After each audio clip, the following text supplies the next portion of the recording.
இன்றைக்கி நார்த் ஈஸ்டில் கிராண்டாக ஓப்பன் ஆகிருக்க ஹிச்கி ரெஸ்டாரண்ட் பஃபெட்டுக்கு தான் போயிருந்தோம். இந்தியன் பஃபெட் இது. ஃபஸ்ட்டு என்ட்ரன்ஸ்லேயே பார் இருந்தது.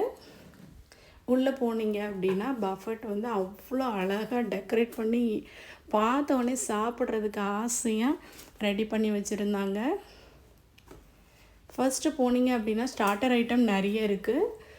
பானிபூரி அந்த மாதிரி நிறைய ஐட்டம்ஸ் வச்சுருந்தாங்க. இங்கே வந்து South Indian plus North Indian food ஐட்டம்ஸும் இருந்தது. சவுத் இண்டியனில் பார்த்திங்க அப்படின்னா இட்லி தோசை எல்லாமே இருந்துச்சு. தோசைக்கு சாம்பார் சட்னி எல்லாமே வச்சுருந்தாங்க.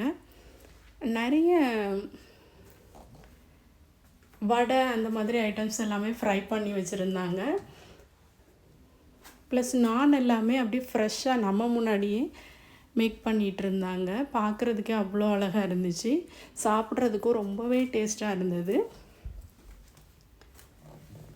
நிறைய ஐஸ்கிரீம்ஸ் ஐட்டம்ஸ் இருந்தது.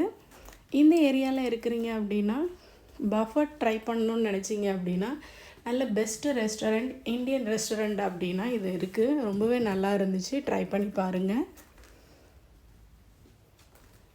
குழந்தைங்களுக்கு பிடிச்ச பீஸா நூடுல்ஸ் எல்லா ஐட்டம்ஸுமே இருந்தது.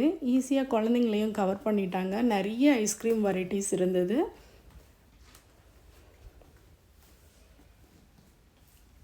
ஐஸ்கிரீம் வெரைட்டிஸ் மட்டும் இல்லை, கேக்கு, அப்புறம் வந்துட்டு cookies, kheer items and sweet payasam, rasgulla எல்லா ஐட்டம்ஸுமே இருந்தது. நாங்களும் அதில் கொஞ்சம் எல்லாமே எடுத்துகிட்டு எங்களோட ஃபுட்டை கண்டினியூ பண்ண ஆரம்பிச்சிட்டோம். நாங்களும் லஞ்சுக்கு ரெடி ஆகிட்டோம். ரொம்ப பசி, ஸோ சாப்பிட்றதுக்கு ரெடி ஆகிட்டோம். இந்த வீடியோ பிடிச்சிருந்தா லைக் பண்ணுங்கள், ஷேர் பண்ணுங்கள், சப்ஸ்கிரைப் பண்ணுங்கள். தேங்க்யூ.